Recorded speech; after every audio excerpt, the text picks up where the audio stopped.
Kita sudah belajar tentang peluh darah Yesus, belakang tubuh Yesus, dilukai muka Yesus, kepala Yesus, dan last week Pastor Ragnar sudah share kaki Yesus, dan hari ini saya ingin share tangan Yesus. Alright, 7 bilur-bilur ini, setiap bilur Yesus ini sangat penting untuk kesembuhan, pemulihan kita, dan hari ini secara khusus tangan Yesus dan apakah importance, kepentingan rohani bagi kehidupan kita ya. So hari ini kita belajar tangan Yesus. Semua yang ada tangan, lambai tangan.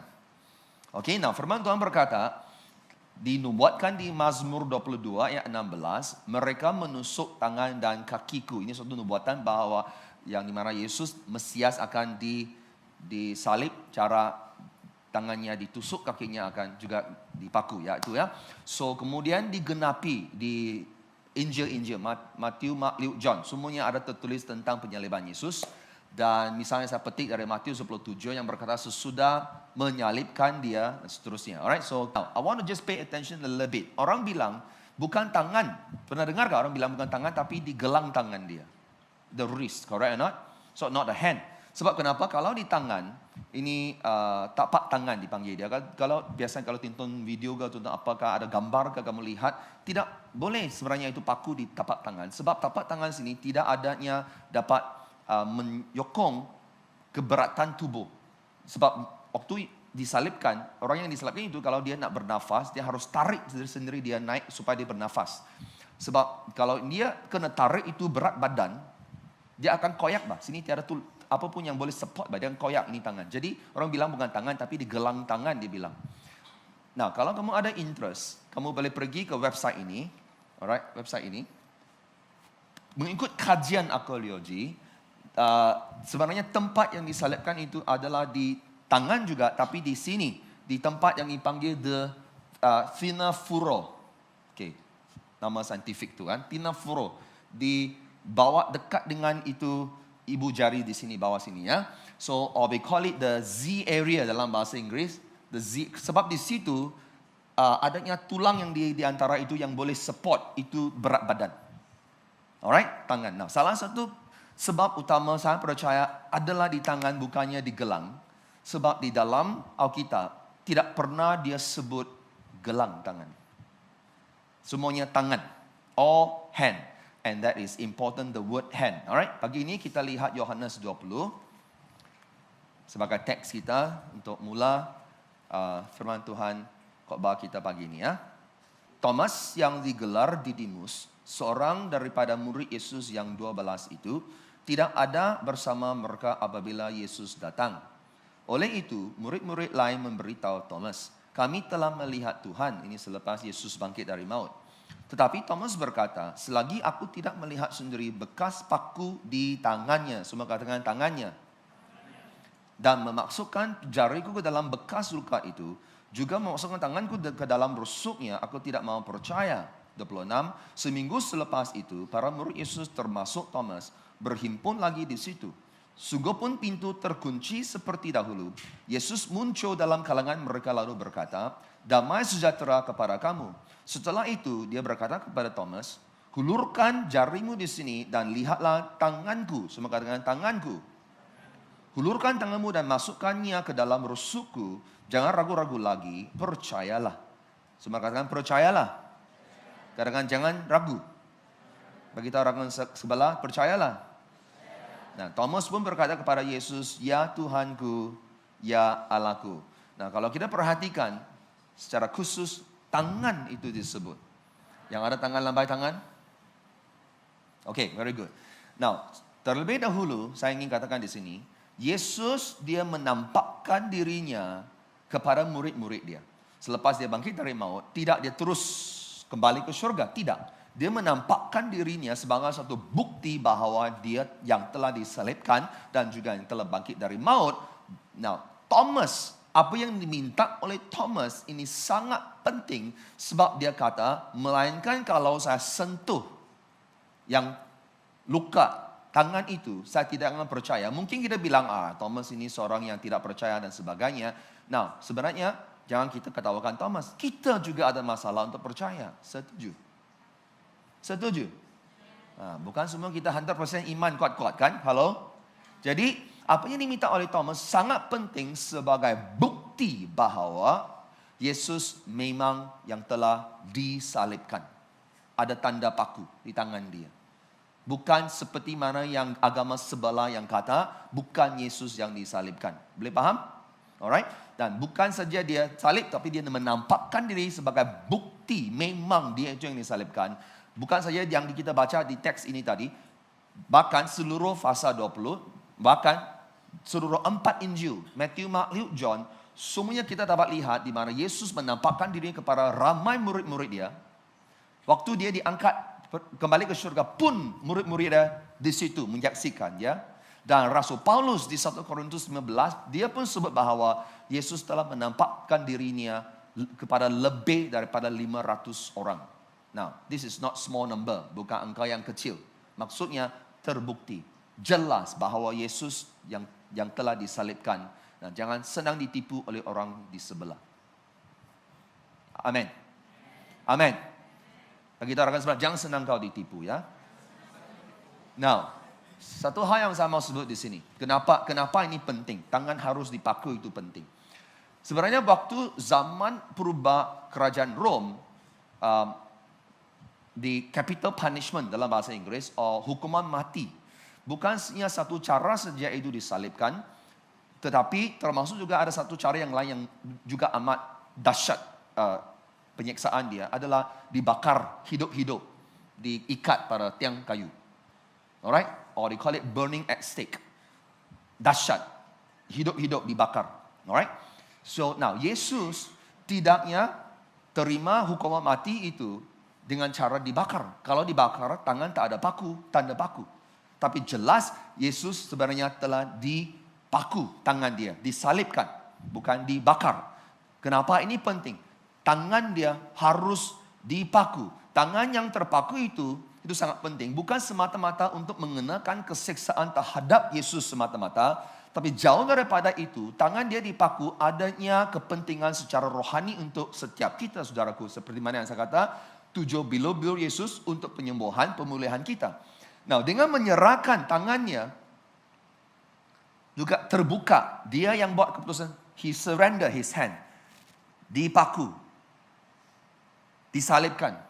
Tujuannya untuk menyerahkan perbuatan tangan dia itu untuk menebus luka-luka tangan kita, yaitu yang tidak produktif.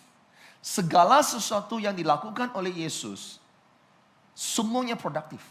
Segala sesuatu yang dilakukan oleh tangan Yesus berbuah, berhasil, menghasilkan kehidupan. Misalnya, Yesus tangan dia menyentuh itu orang penyakit kusta, sembuh. Menyentuh mata yang buta, sembuh. Menyentuh lidah orang yang itu bisu, sembuh. Bahkan juga yang lumpuh, dia angkat dia, sembuh. Bahkan juga yang sudah mati, perempuan, gadis, anak perempuan yang sudah mati, tangan dia yang angkat anak perempuan itu, dia hidup. Bahkan juga waktu Petrus dia tenggelam dalam air, Tuhan bisa dia cakap bangun Petrus, keluar dari air. Bisa dia cakap, tapi dia menghulurkan tangan untuk angkat Yesus, selamatkan Petrus keluar dari air itu. So Tuhan Yesus dia menggunakan tangannya. Sebab itu Petrus dia belajar dari Yesus. Waktu Petrus melakukan mukjizat yang pertama selepas Yesus diangkat ke surga, Petruslah yang pertama murid melakukan mukjizat pertama waktu di gerbang indah. Dia jumpa dengan seorang yang lumpuh, yang minta sedekah dari Petrus dan Yohanes. Kemudian apa yang Petrus bilang? Emas dan perak, 我没有. Ilek. Alright, apa yang saya ada? Dalam nama Yesus dari Nazaret, bangkit. Cukuplah dia boleh cakap begitu. Tapi firman Tuhan cakap, dia menghulurkan tangan dia di Kisah Para Rasul pasal 3. Dan dia angkat tangan orang yang lumpuh itu berdiri. Dia belajar tangan kita seharusnya berproduktif. Anak Allah, Yesus, dia menggunakan tangannya. Meskipun ya kita baca kadang-kadang dia memang menggunakan perkataan sahaja. Misalnya dia bangkitkan Lazarus dengan perkataan sahaja. Ya, Ya, meskipun dia bisa menggunakan perkataan saja seperti dia mencipta alam semesta dengan berfirman sahaja. Tapi apabila kita baca kitab-kitab Injil, banyak kali Yesus menggunakan tangan dia untuk pekerjaan yang telah diamanahkan kepada dia di atas bumi ini. Persoalannya, kenapa Tuhan Yesus harus menggunakan tangan? Dan mengapa tangan yang sama juga yang telah dipaku, disalibkan? Pikirkan, ketika kita bercakap tentang perbuatan, melakukan sesuatu. When we talk about we are doing something. Biasanya kita pikirkan menggunakan tangan, betul? You do something with your hands, betul? You use your hand. That's the significant. That is the symbol of working, alright? Yesus dia bekerja. Kita lihat, Yohanes 5, Yesus bilang, Bapakku bekerja sampai sekarang. Maka aku pun bekerja. Yesus bilang, aku pun bekerja juga. Tidak aku malas. Kemudian di Yohanes 4, Yesus bilang, kata Yesus kepada mereka, makananku ialah melakukan kehendak dia yang mengutus aku dan menyelesaikan pekerjaan Bapakku. Ada pekerjaan diberikan kepada Yesus. He got a job to do. Aku telah mempermuliakan engkau di bumi dengan jalan menyelesaikan pekerjaan yang engkau berikan kepadaku untuk melakukannya. So, I have to finish the job. Aku telah mempermuliakan karena saya telah selesaikan kerja yang telah engkau amanahkan kepada aku. Dan akhirnya Yesus bilang, it is finished. Sudah selesai. Kalau bos kamu amanahkan kerja kepada kamu, pastikan kau selesaikan dia. Mau gaji, selesaikanlah.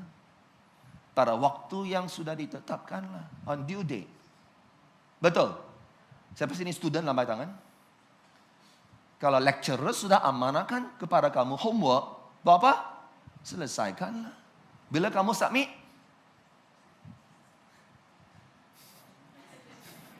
tidak mau jawab saya. Maksudnya selalu submit lewat, kan? Kan? Panas. Tidak pernah lihat Yesus.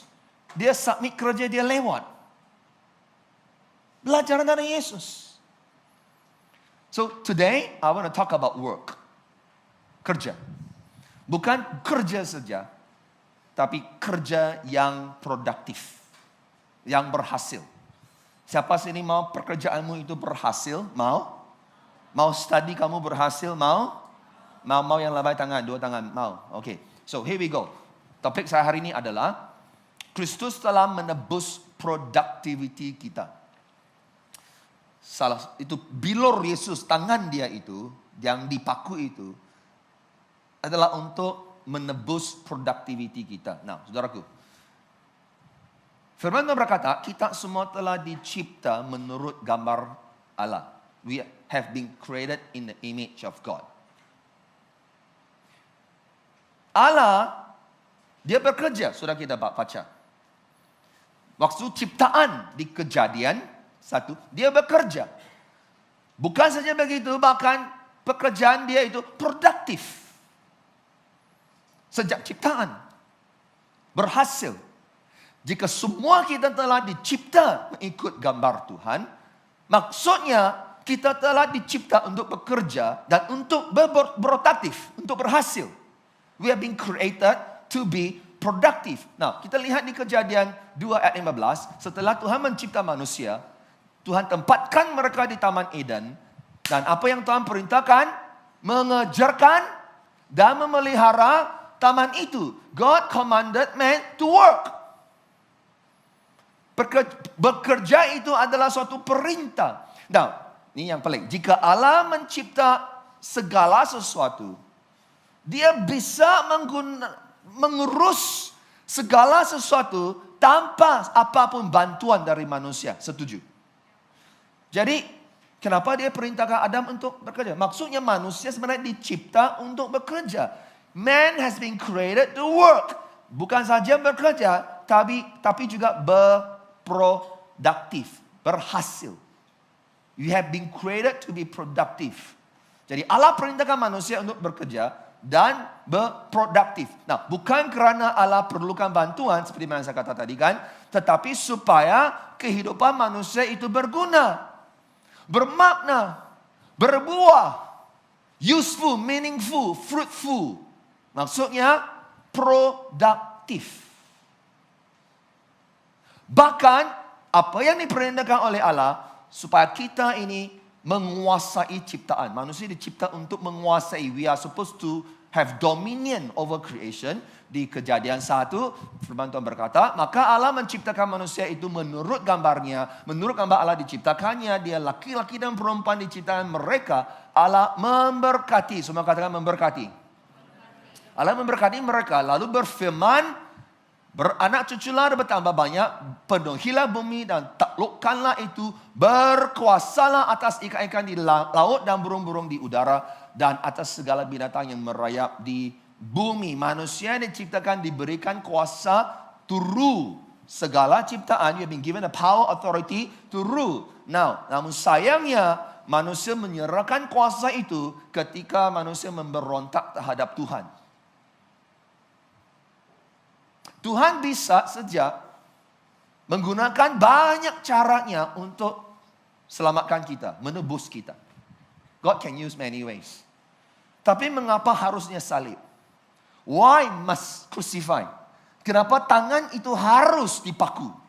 Sebab cara manusia telah jatuh ke dalam dosa memberontak terhadap Tuhan, itu juga caranya Yesus guna untuk menebus. Sebab manusia sendiri sepatutnya tangan itu dicipta untuk kerja, berproduktif. Tapi manusia menggunakan tangan itu untuk memberontak terhadap Tuhan. Sebab bukan itu si ular yang bagi itu buah kepada Hawa, tapi Hawa sendiri yang petik itu buah dengan tangan dia sendiri. Tangan yang memberontak sudah berdosa. Tangan Yesus harus dipaku, disalibkan untuk menebus apa yang terjadi di Taman Eden.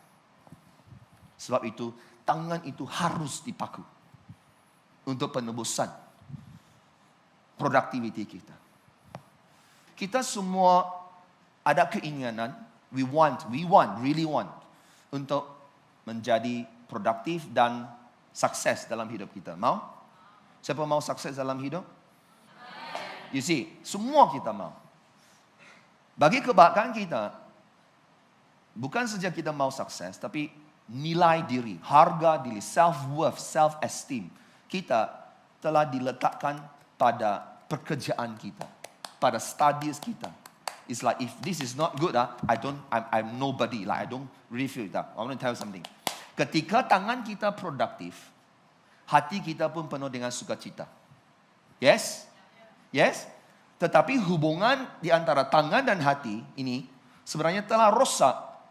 Mungkin karena adanya kegagalan, adanya ketidakproduktifan, dan akibatnya hati kita ini rasa tidak puas, mungkin kecewa, mungkin patah semangat, mungkin depresi sekarang ramanya. Itulah sebabnya banyak orang berusaha, you strive. Kerja 7 hari seminggu, masih lagi tidak produktif. Because something is wrong, the connection here. Oleh sebab itu, Yesus dengan rela membiarkan paku-paku itu menembusi tangannya sebagai penyerahan pekerjaan tangannya yang produktif itu, supaya luka-luka tangan kita, yaitu ketidakkeberkesanan dan ketidakproduktifan, dapat disembuhkan. That's why must be crucified. The hand is so powerful, important. Nah, persoalannya bagaimana itu boleh menebus kita dari menebus produktiviti kita, Pastor? Kalau hari ini kalau kamu tangkap ketiga-tiga prinsip ini yang sangat luar biasa, I guarantee you your life will be changed. Alright? Menebus produktiviti kita berarti mengembalikan kita kepada rencana Allah ketika Dia menciptakan manusia untuk bekerja di Taman Eden. Man, can I repeat one more time, was created to work. Manusia dicipta untuk bekerja. So menebus produktif kita berarti mengembalikan kita, return us to the purposes of God, rencana Allah. Sejak Taman Eden manusia dicipta untuk bekerja, dan apakah rencana itu? These are the three. Number one, you are blessed to rule. Saya guna bahasa Inggris yang senang-senang pagi ini untuk poin saya. Kita diberkati untuk memerintah, menguasai. Ayat 28 Kejadian 1. Allah memberkati mereka. Semua katakan, Allah memberkati mereka. Bagi rekan sebelah, Allah memberkati kamu. Perkataan memberkati dalam bahasa asal maksud dia adalah mendatangkan kemakmuran. To cause to prosper. Bukan saja begitu, tapi dengan perkenaan ilahi. Or with divine favor. Wow.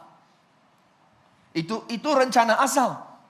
God blessed man that he created. Dan cause them to prosper. Mendatangkan kemakmuran kepada mereka. God make man to prosper. Bless them. Untuk apa? Untuk berkuasa. They are blessed to rule.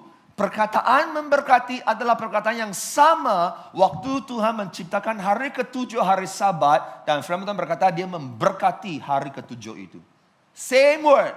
Maksudnya kalau kamu taat kepada Tuhan hari Sabat, kamu juga didatangkan kemakmuran. Kristus telah menebus otoritas manusia yang telah hilang di Taman Eden waktu dia disalibkan. Nah, saya mau kata di sini, banyak orang pikirkan, Pastor, macam mana saya mau menguasai, macam mana saya mau memerintah, jika saya tidak ada posisi, tak ada jawatan tinggi, saya hanya seorang pekerja biasa, saya seorang student. Apa maksudnya saya berkuasa, diberkati untuk berkuasa, blessed to rule, doesn't make any sense. Sebab kita pikir kuasa posisi, tapi apa yang dimasukkan firman Tuhan adalah kuasa rohani. Waktu Adam dicipta, diperintahkan untuk blessed to rule, dia tidak ada employee, tak ada pekerja. Hello. You understand me? So it's the spiritual power. Apabila kita berfikir bahwa kita hanya boleh berproduktif jika kita mempunyai jawatan tinggi, maka saya garanti kamu tidak akan berproduktif. Productivity tiadanya kaitan dengan jawatan, dengan kekayaan. Mengapa Tuhan harus percayakan kepada kita perkara-perkara, hal-hal yang lebih besar, khususnya jawatan tinggi, kekayaan, jika kita tidak setia pada hal yang kecil?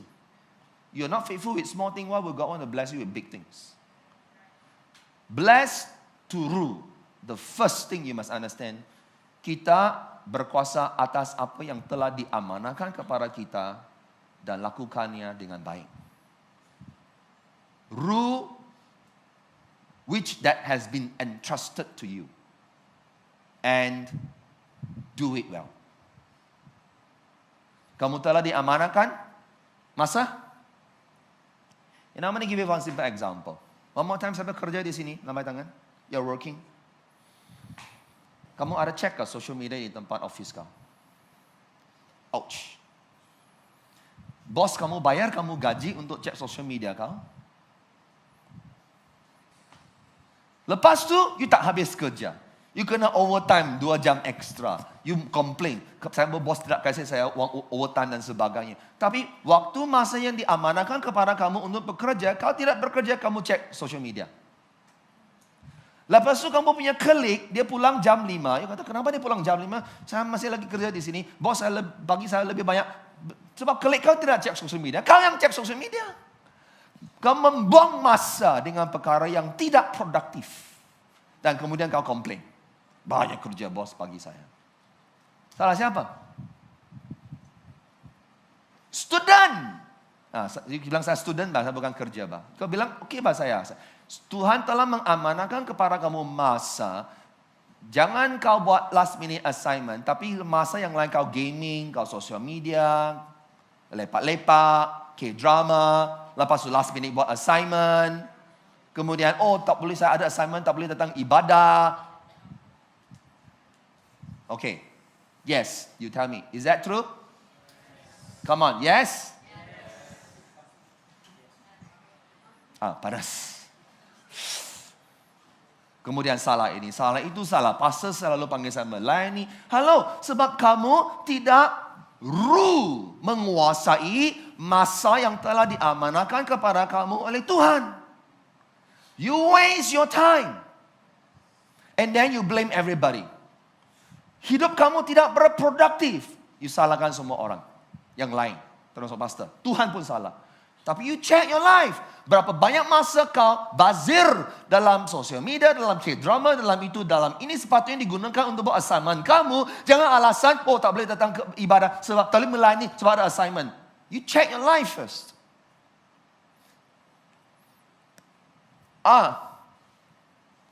Betul. Tuhan tidak pernah membazirkan masa. God never waste time. Kalau kita dicipta dengan dalam gambar Tuhan, we also must learn the same way. Saya bagi kamu satu contoh. Semua yang mungkin ada yang sudah ikut SIB Live lama sudah. Kamu tahu bahawa saya pada tahun 2010 saya telah mengasaskan sebuah pertubuhan kebajikan Yayasan Generasi Gemilang. Kamu boleh Google sendiri ya. So waktu itu saya sudah menjadi pastor di gereja lama saya dulu. Memang sangat sibuk dari segi tugasan saya besar. Memang itu gereja mega, right? Dan waktu Tuhan letakkan dalam hati saya untuk membangunkan ini pertubuhan kebajikan untuk menolong orang-orang yang ada keperluan adanya misi-misi tertentu. Kamu boleh baca di itu. Now, begini. First 3 years, 3 tahun pertama, pertubuhan itu dah bertumbuh sehingga lebih 20 staff. Yang peak lebih 40 staff. Setiap tahun bajet lebih 4 juta ringgit. Dan salah satu NGO yang bertumbuh pesat di Malaysia. Sehingga kami ada partner lokal Malaysia dan juga international partner. Waktu itu saya bivocational. 2 jobs, pastor dan juga saya menguruskan. Sekarang saya tidak urus secara direct sebab hanya dalam lembaga dan advisor. Ada team yang full time untuk run itu NGO. But I want to say this. By the way, the NGO is good. You see, the unique thing about the NGO is this. Majority, 99% employees, semuanya anak muda. Orang bilang NGO, biarlah orang yang bersara baru buatlah. Orang yang muda-muda pergilah kerja corporate. Waktu Tuhan panggil saya untuk mulakan NGO, salah satu visi dia adalah menjadikan NGO di Malaysia berkualiti tinggi dan jadikan social work, kerja kebajikan itu suatu career. Sebab kata tidak boleh jadikan career sebab anak muda yang tinggalkan kerja corporate datang untuk bekerja di NGO itu. Why? Because social work can be a career. You don't look down on social work sebab banyaknya keperluan ada di situ. Alright, dari segi masyarakat yang perlukan social workers. So and that's the vision. Sehingga banyaknya NGO yang lain tanya, kerajaan pun tanya, JKM, macam mana kamu menarik semua anak muda yang muda-muda kerja dengan kamu? Because you set the high standard. Now, the thing is this, saya tidak pernah belajar apa itu NGO.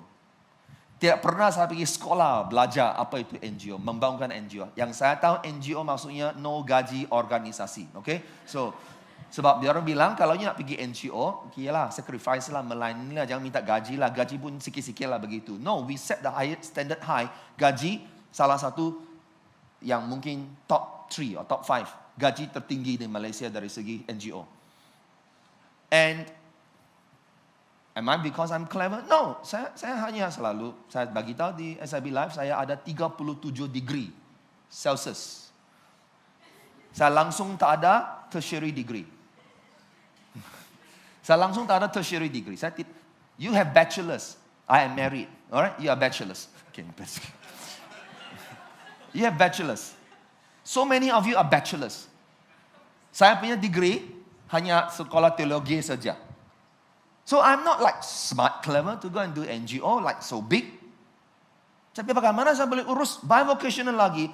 Kerana saya mengerti prinsip saya menguasai secara otoritas spiritual authority. Tuhan memberi saya itu hikmat dia bagaimana mengurus bukan saja NGO, termasuk mengurus masa saya. Bagaimana mau balance? Banyak orang bilang, Pastor, saya sibuk lah, sibuk. I mean, have you said this before? No time lah. Pernah? Busy no time, memelayani Tuhan busy no time. You see, you're wrong. Orang yang kata, I have no time, I'm busy, itu mentalitas mangsa. A victim mentality. Because, you see, the point is not about busy, no time. The point is, you make time. You meluangkan masa. What you spend time, what you don't spend time. What you say yes, what you say no. Setiap hari kita harus membuat keputusan bagaimana kita menggunakan masa kita. Tidak boleh kita bilang, jimat masa. Pernah dengar jimat masa? In English we call it save time. You know you cannot save time. You cannot ambil 1 jam, simpan dalam itu peti save. Masa mau perlukan baru buka, dia guna itu 1 jam. Masa tidak menunggu manusia. Dia akan bergerak. You cannot save time. You can only spend time. Menggunakan masa. And that is why orang yang blessed to rule, you know how to rule your time. Dan berproduktif. Tuhan ciptakan alam semesta secara teratur. Tersusun. Setiap hari adatnya, tugasan dia, ciptaan dia, pekerjaan dia. You notice that? Ada baca Alkitab? Dia tidak kelam kabut. He know what to do day 1, day 2, day 3, sampai hari ke-6. Dia tahu. Tuhan yang Maha Kuasa bisa cipta segalanya dalam 1 hari. Bisa? Bisa. Kei. One day he can finish everything. Tapi kenapa Tuhan ambil 6 hari? Sebab dia mau kita belajar, there is time for everything. Ada masa makan, masa tidur, masa berehat, masa bekerja, masa entertainment, masa kerja, jangan sosial media. Bahkan termasuk Tuhan sengaja ciptakan hari ke-7 itu Sabat. Bukan untuk diri dia, sebab Tuhan tidak perlu berehat. Dia ciptakan hari Sabat untuk manusia berehat. Maksudnya, you know what it means? There is time to work, time to play, time to rest. Yang rest ini termasuk Sabat. Sini, Sabat. God wants us to learn that. Oh, you know what? Let me tell you something. Kita mengharapkan Tuhan memberkati kita setiap masa, betul? Tetapi jarang kita sanggup memberikan masa kita kepada Tuhan.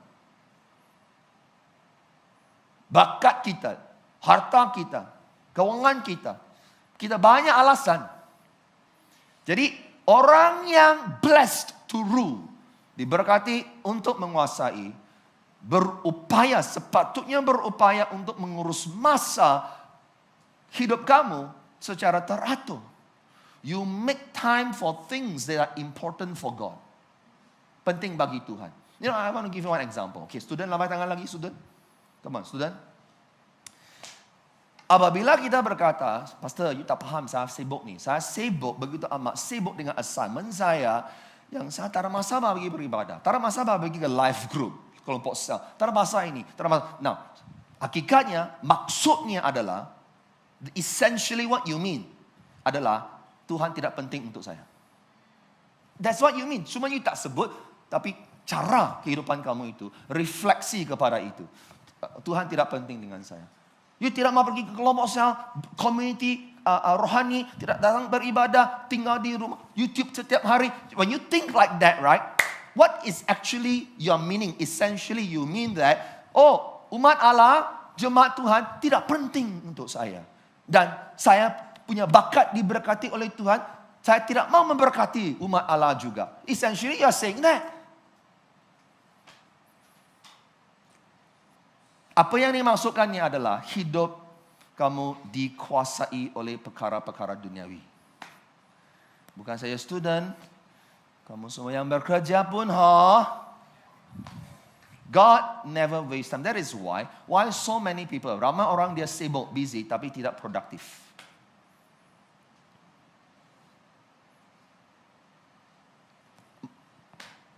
Gunakan masa untuk upgrade diri kamu lah.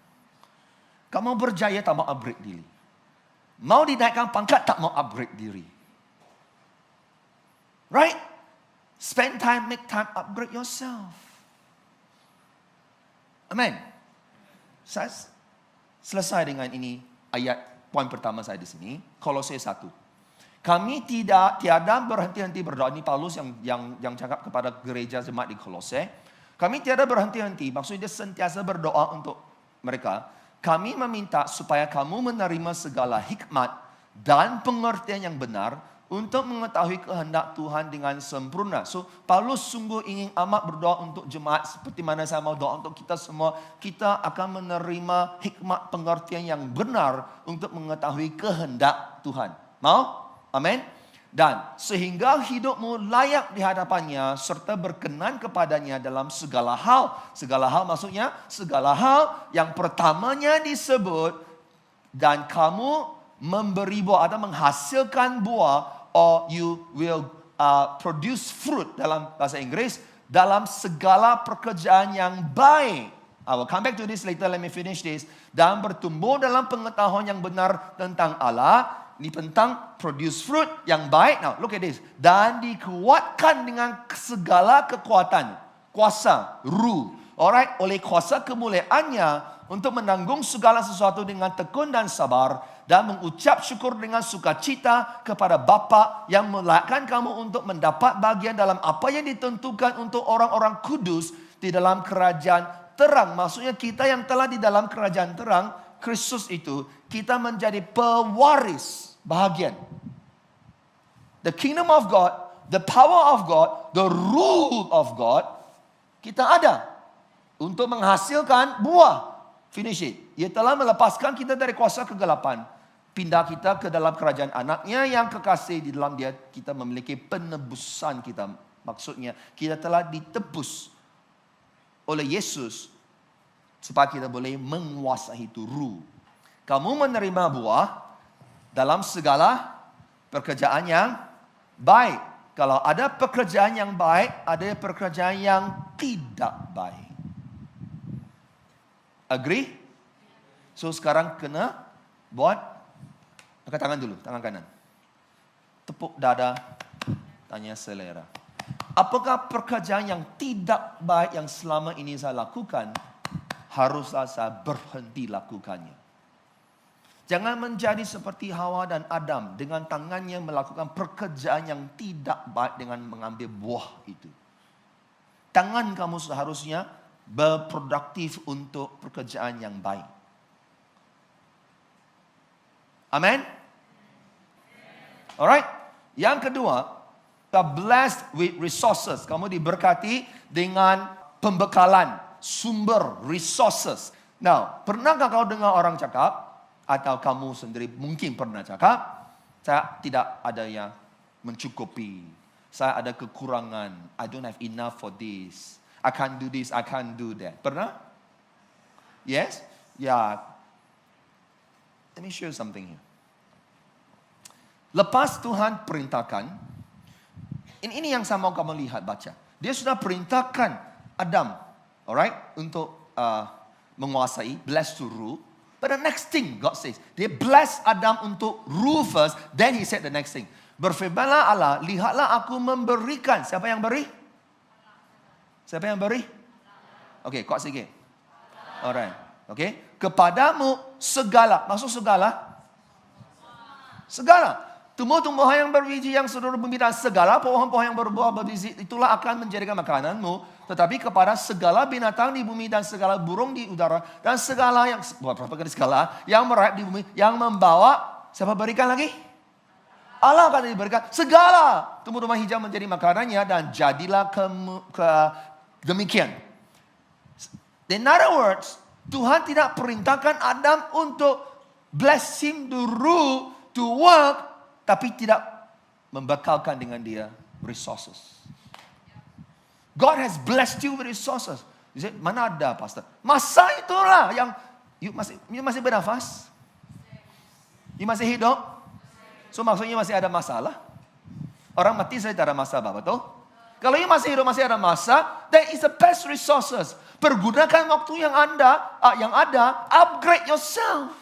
Orang yang bijak, dia gunakan masa untuk upgrade diri mereka menjadi lebih produktif. Tapi orang yang bodoh, mereka membazirkan masa dengan game, social media, TikTok, K-drama, game, social media, TikTok, K-drama. Itu saja mereka masa.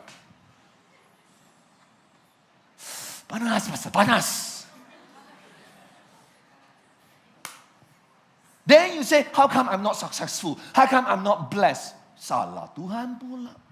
Salah orang lain pula. How come dia yang dinaikkan pangkat, saya tidak? You can. Change the way how you think. Mentality mangsa ini yang menjadi belenggu yang paling teruk untuk orang kita. You have to break that mindset. Jadi, biasanya kita fokus kepada apa yang kita tidak ada. Pastor, 我拿带，我没有这个，我没有那个，我没有这个。You fokus apa yang tidak ada. Fokuslah apa yang kau ada. Right. Do with what you have. Not what you don't have. Saya kasih contoh. Waktu Yesus, dia memberi makan kepada lebih 5.000 orang. Dengan 5 roti 2 ikan. You know the story. Sejak di sekolah minggu. Sebenarnya, Yesus, murid-murid Yesus, this is what Jesus said. How much do you have? What do you have? Bring to me. Apa yang kamu ada? Berapa yang kamu ada? Bawa kepada. Berapa roti yang kamu ada? Give it, bring it to me. Dia tidak tanya, berapa banyakkah yang kita perlu untuk bagi makan 5.000 orang ini. Dia hanya tanya, berapa yang kamu ada? So, murid-murid Yesus, dia bawa ni budak. Yesus, 5 roti, 2 ikan. Pukul mah. Tak cukup. Mereka hanya lihat, tak cukup. Yesus tanya apa? Apa yang kamu ada? Kita pikir, tak cukup. Ya, apa yang kamu ada? Itu saja yang saya minta. Tak cukup. Mentality mangsa. It is loser mentality, I call it. We live with the loser mentality. So you focus what you don't have. But what you have, itu yang telah Tuhan amanahkan. Pergunakan semua yang telah Tuhan amanahkan. And use it. Be productive. Pohon durian yang boleh menghasilkan banyaknya buah itu. Mula dengan 1 biji saja mah. Benih. Betul. You tidak lihat. 1 biji saja, Pastor. Setelah 1 biji itu digunakan dengan baik, kita berapa ratusan biji boleh dihasilkan? So we focus on what we don't have, we don't focus on what we have. God has given you what you have, use it, bah. Jesus can transform what you transfer to Him. Apabila kita tahu bahwa kita telah diberkati dengan sumber resources, kita tidak akan bekerja dari mentality ketidakcukupan. Kita akan bekerja dari mentality kecukupan. Berbaloi, Yesus disalibkan. Berbaloi. Ini ayat favorite saya sebelum saya transitnya. Tolong saya baca Filipi 4:19. 1, 2, 3.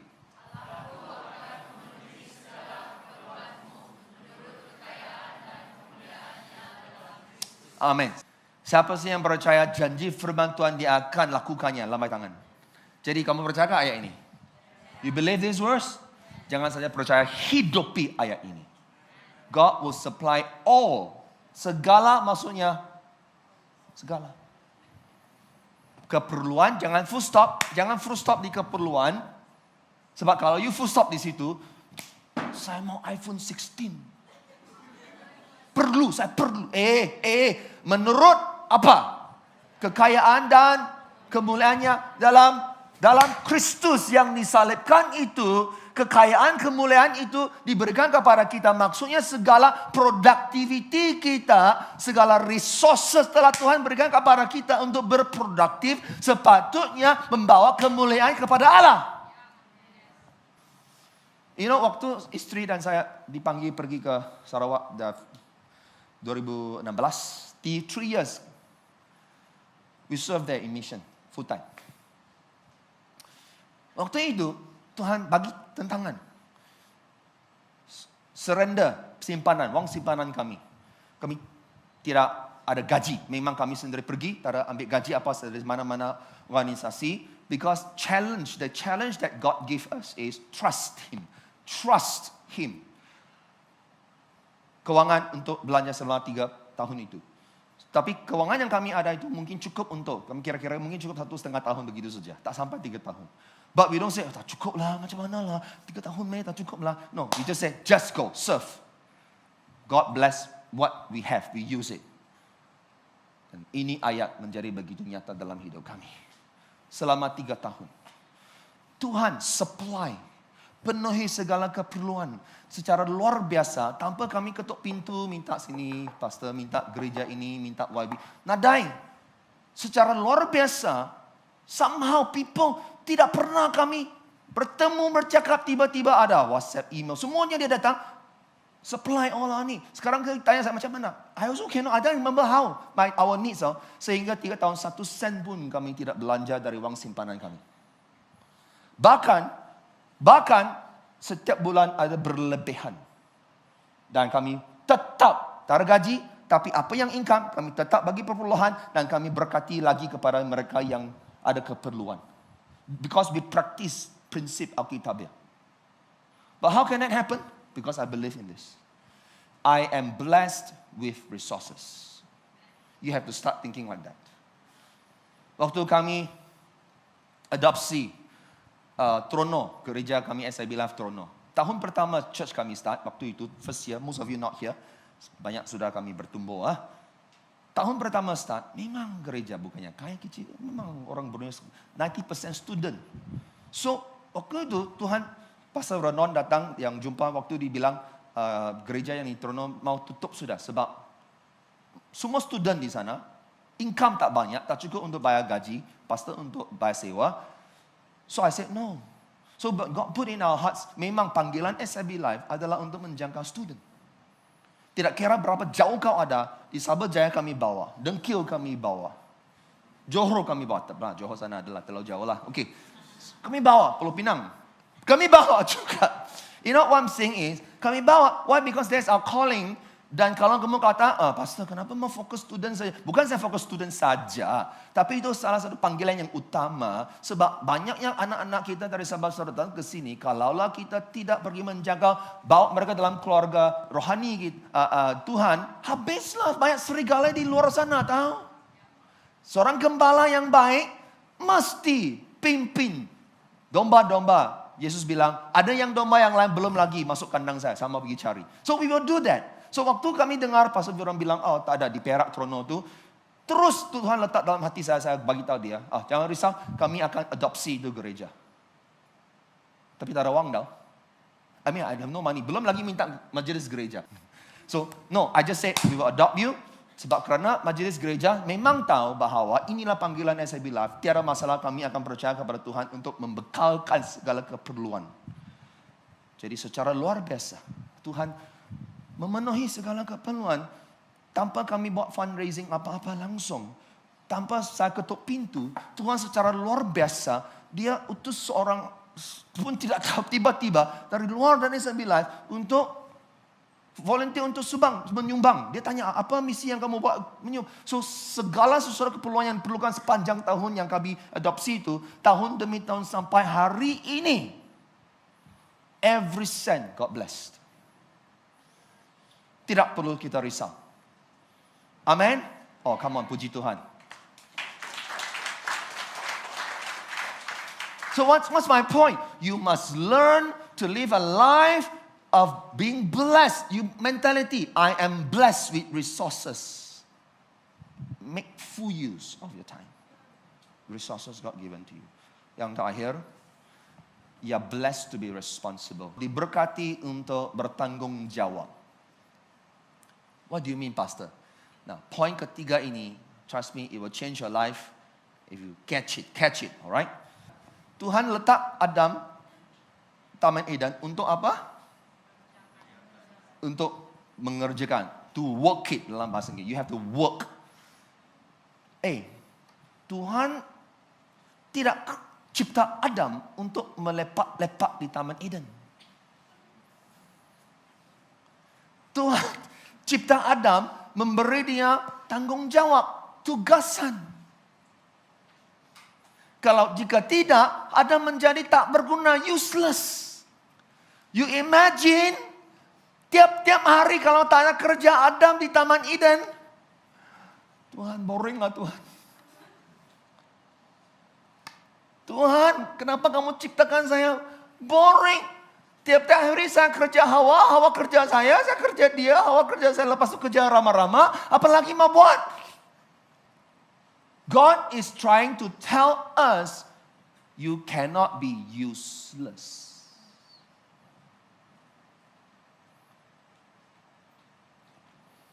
Adanya tanggung jawab. Lihat sekali lagi. Siapa bos Adam? Siapa majikan Adam? Wow. Tuhan majikannya. Jadi dia harus bertanggung jawab kepada apa yang diamanahkan oleh majikan dia, oleh bos dia. Now listen, apabila kita melihat, jika kita melihat pekerjaan kita, pelayanan kita sebagai suatu kerja, kita akan stres. Oh, stres lah, kerja stres lah. Tapi jika kita melihat pekerjaan kita, pelayanan kita adalah suatu tanggung jawab yang diamanahkan oleh Tuhan kepada kita, kita akan mendapat kekuatan, bahkan juga akan menjadi produktif. Tanggung jawab melayani, tanggung jawab kerja, tanggung jawab. Now, waktu saya membaca firman Tuhan kan, this thought came to me. Wait, Tuhan cipta Adam, manusia. Kemudian first thing he said, kerja.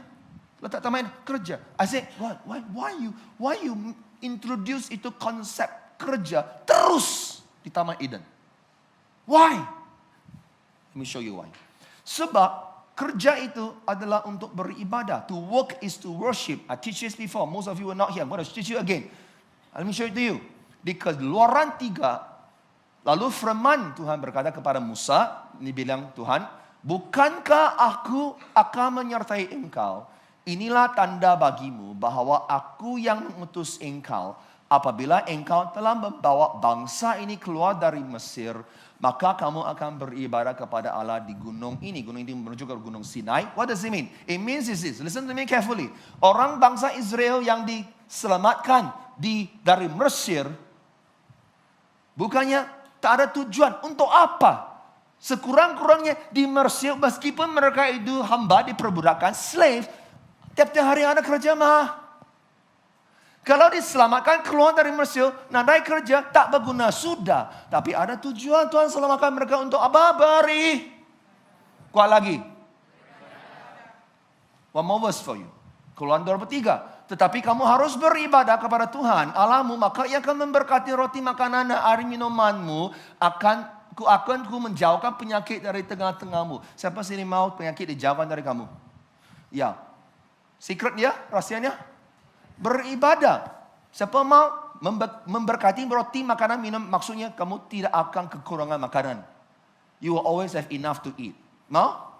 God bless you. Now of course you say, beribadahlah. Pastor, tiap-tiap minggu saya beribadah, saya worship 15 minit. Kemudian saya beribadah, duduk sini, dengar khotbah, beribadah. Salah, pemikiran itu salah. I want to show it to you. Perkataan beribadah ini sama perkataan asal Ibrani dengan yang Kejadian 2 itu, di mana Tuhan perintahkan Adam untuk bekerja. Perkataan itu adalah abad. Same word. Apa maksud abad? Bekerja, melayani sebagai subjek, maksudnya sebagai employee. Employee is what? Pekerja kepada majikan. Dan yang ketiga, melayani dengan pelayanan Lewi, means Levitical service dalam rumah Allah. That's what the word is being used di dalam Alkitab. Abad, now listen to me carefully. Maksudnya abad begitu penting sehingga dia menjadi tujuan utama. Tuhan ciptakan manusia di Taman Eden dan Tuhan selamatkan bangsa Israel dari Mesir itu. Work is worship. Bukannya ahad semata-mata. Every day you worship God. Waktu kau kerja. Waktu kau pergi sekolah. Itu kerja kau lah, student. Waktu kau buat assignment. Nampakkah? Di Taman Eden tadi itu yang kita baca. Tuhan langsung nadai bagi Adam dan Hawa peralatan musik. Dia tidak bagi Adam gitar. Oh, Jero. Tidak bagi dengan Adam keyboard. Tidak bagi dengan, Adam tidak bilang, Tuhan, you mau saya beribadah, kerja, abad. You mau saya abad kamu. Manalah rebana untuk Hawa.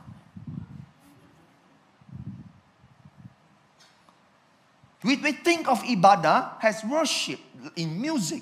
But we don't think of every day you work, you are worshiping God. Oh man, beautiful. You understand that. Apabila kita melihat pekerjaan pelayanan kita sebagai kerja tugasan satu beban, tetapi bukan tanggungjawab kepada Tuhan, maka kita tidak akan pernah melakukannya dengan sikap yang betul. But apabila kita melihatnya sebagai suatu ibadah, kerja kita sebagai ibadah, pelayanan kita sebagai ibadah kepada Tuhan, untuk menyenangkan hati Tuhan, maka kita pasti akan mendapat sukacita, kekuatan, creativity untuk melakukannya. You will not complain. If you find yourself complaining in workplace, something is wrong. Your heart is not right. You will not be lazy, malas. You will give your best. Serving in a house, give your best. Serving because you're serving God. Your workplace, tempat kamu sekolah, you give your best. But when you are worshiping God, you are pleasing God. Do you know that? Tuhan paling senang hati dia waktu umatnya menyembah dia, beribadah kepada dia. Maksudnya tiap-tiap hari kau pergi kerja, pergi sekolah, you do what telah diamanahkan kepada kamu dan lakukannya dengan baik. You are blessed to rule apa yang telah diamanahkan kepada kamu. Sebenarnya setiap saat kamu menyenangkan hati Tuhan.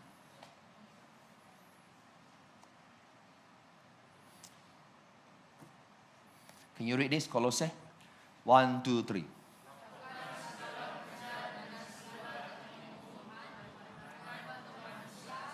Karena kamu tahu bahwa Kristus ialah Tuhanmu dan kamu hambanya. Wow, konteks Kolose 3 ini bicara tentang tuan dan pekerja, majikan dan juga pekerja. So, apa Firaun cakap? Lakukan segala kerja.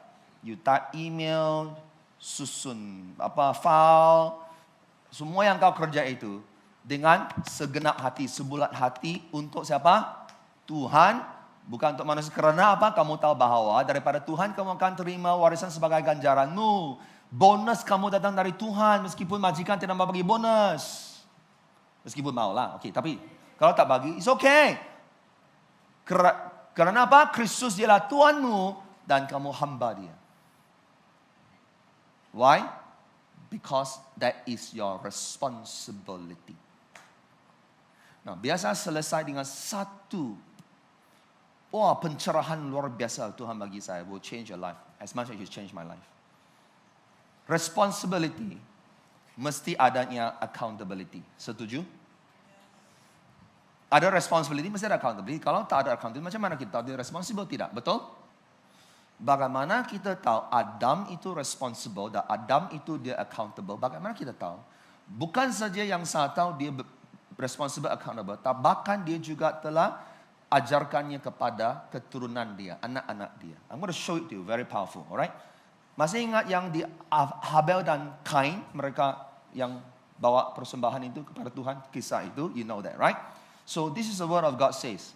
Setelah beberapa waktu lamanya, maka Kain mempersembahkan sebagian dari hasil tanah itu kepada Tuhan sebagai korban persembahan. Habel juga mempersembahkan korban persembahan dari anak sulung kambing kombaknya, yakni lemak-lemaknya. Dan maka Tuhan mengindahkan Habel dan korban persembahannya itu, tapi Kain dan korbannya persembahan tidak diindahkan. Lalu hati Kain menjadi sangat panas dan mukanya muram. Nah, lain kali saya akan khotbah tentang hal ini, tapi I want to say this first thing very important.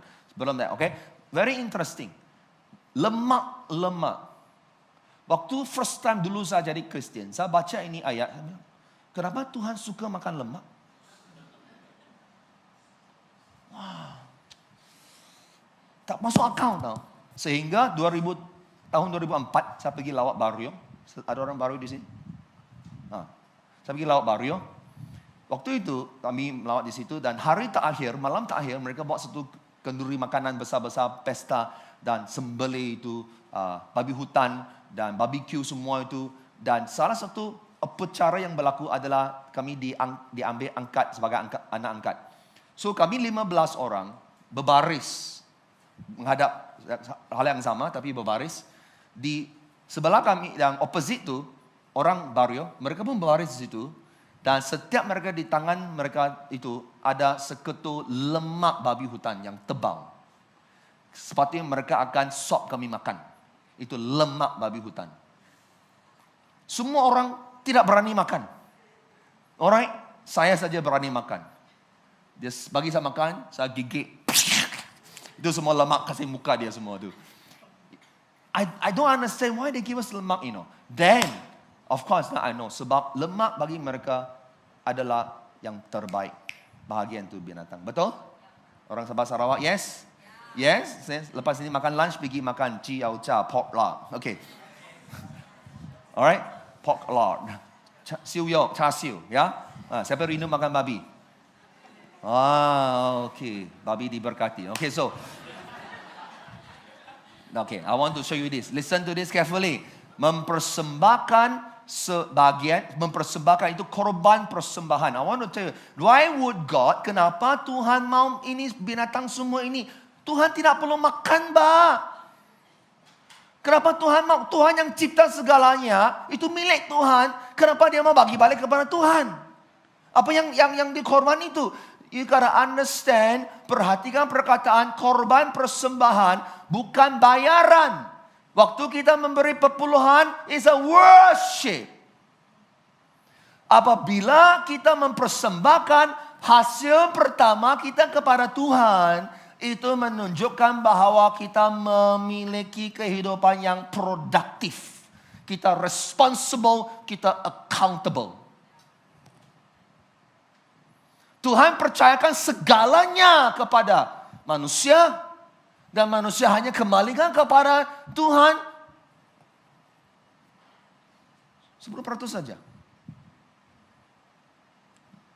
When you don't understand that principle, kehidupan kamu tidak produktif. Now listen, you say, Pastor, saya tak setuju.